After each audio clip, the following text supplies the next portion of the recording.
Tiyak marami sa atin, bad trip kapag tumunog ng alarm tuwing umaga. Pero hindi daw ang taga-Kapalonga, Camarines Norte na si Adele. Ang kanya kasing alarm, ganito ang tunog. Huli ng mga makukulay na ibong ito na tila kumakatok daw sa kanyang bintana tuwing umaga.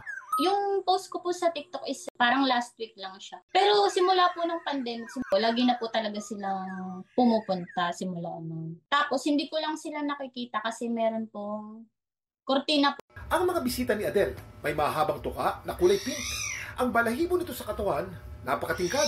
Kulay dilaw sa mga lalaki at may pagkaberde naman sa mga babae. Habang itim naman ito sa parte ng mata, ulo, pakpak at buntot.